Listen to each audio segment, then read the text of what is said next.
So I got this industrial cutter. What I'm doing is I'm cutting down these signatures. You tighten down this and then you can slice the end off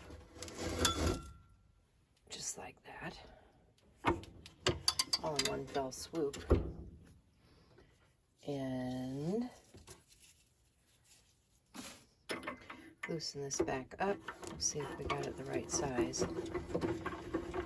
These are just junk journal signatures that I've sewn together, and you can see the nice clean cut that I get with this cutter. Then I'm going to stitch those into this book cover and complete a journal.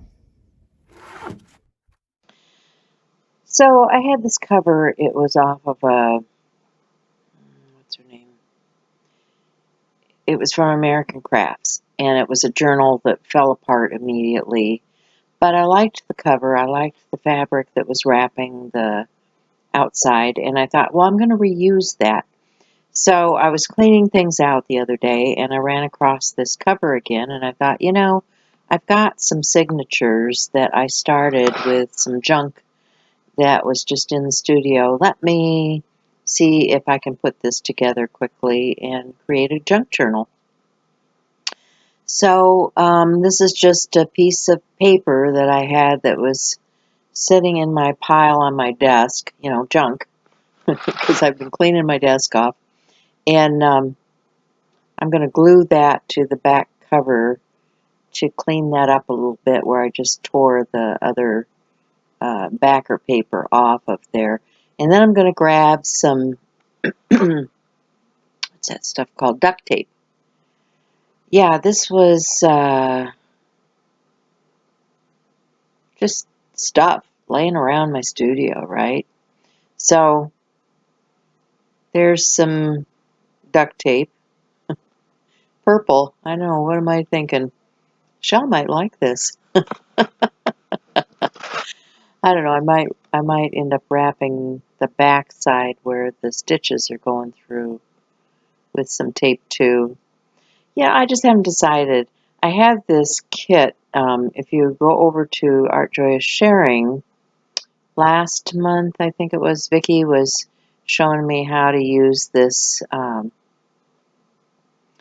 kit that we got, oh man, like a year or two ago from We Are Memory Keepers, which is supposed to help you with doing your journal stitches and all of that.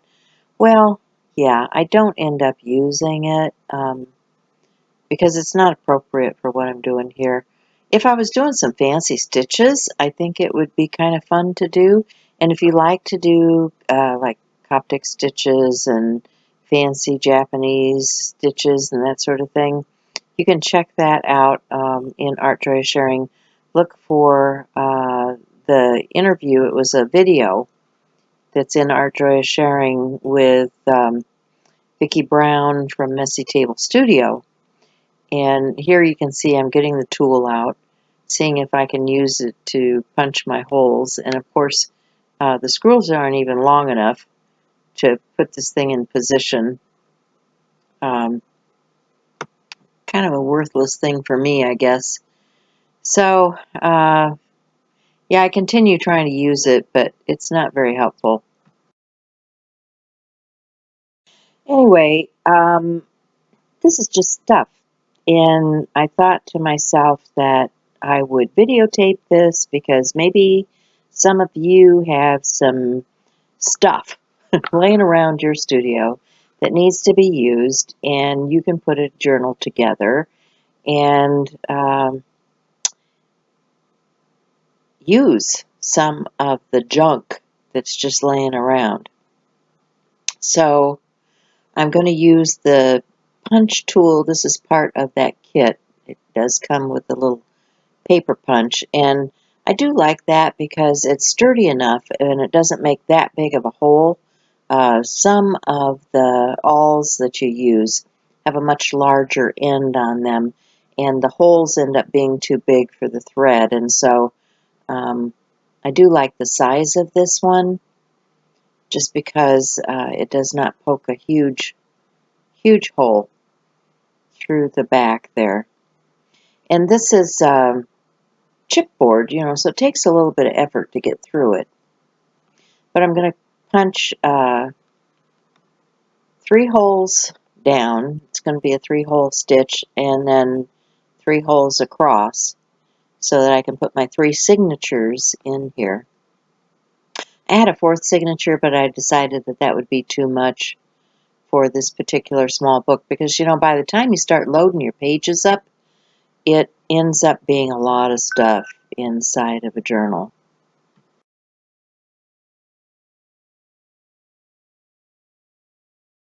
So now I'm just making a template.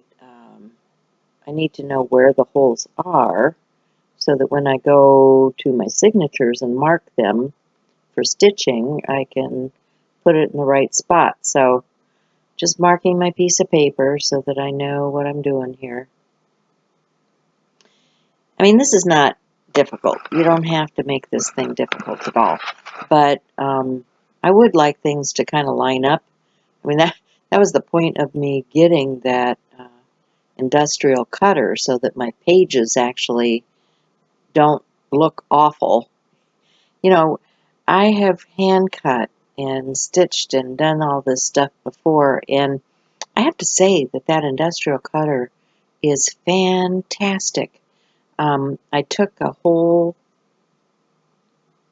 pack of paper. I had a one of those big pads, those huge pads from Walmart that is glue bound on the end. And I started cutting it down into different sizes because it's watercolor paper. And so I cut card fronts, and I cut ETC size, and I mean, this thing with one swoop, one cut, will cut all of that paper at once and give me a nice clean edge and cut the size I want. So yeah, I'm really thrilled with the cutter. You know, I debated about it for a while. I'd seen Nick the Booksmith had gotten a cutter, and it was quite expensive, and I thought, you know, I don't really want to spend that kind of money, but I do like the idea of getting that nice clean cut.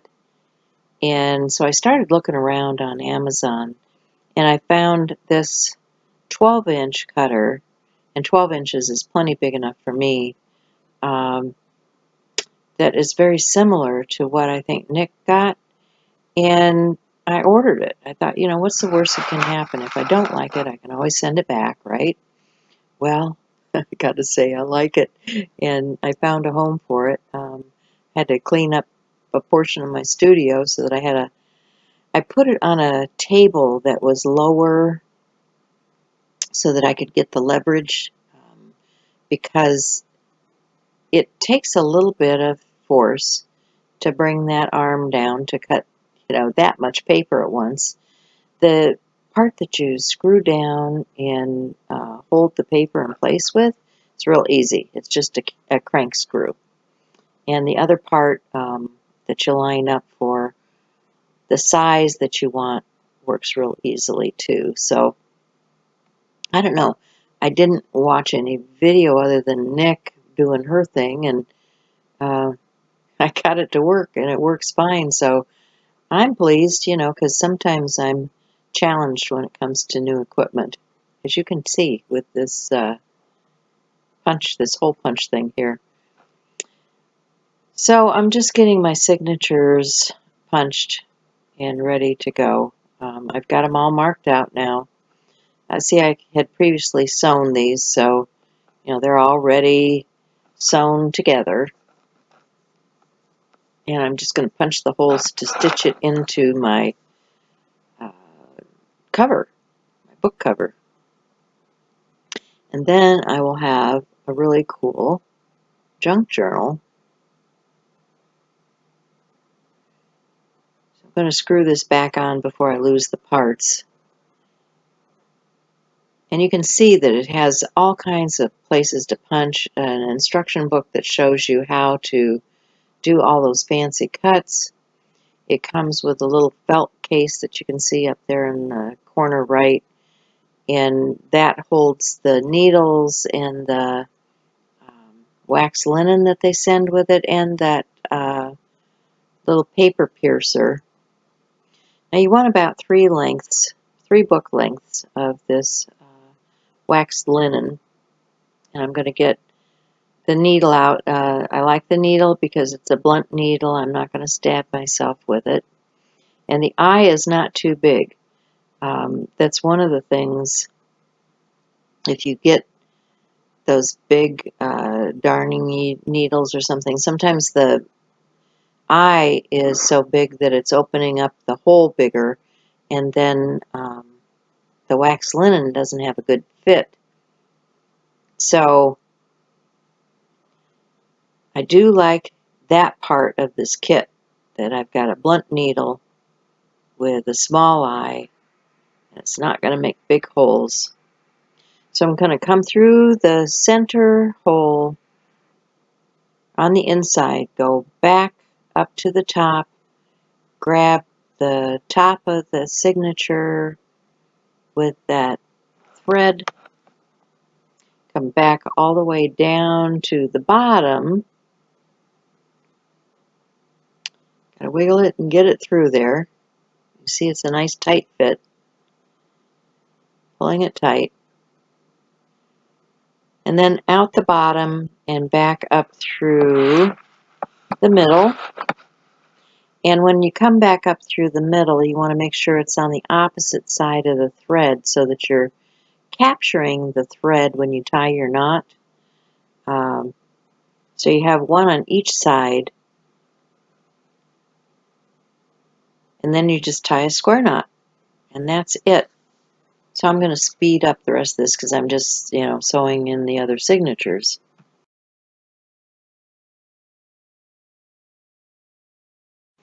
So you're going to do the next 2 signatures the same way that you did the first one. You're just going to line it up with the holes. You're going to go in through the middle, out through the top, down to the bottom, and get them all in place.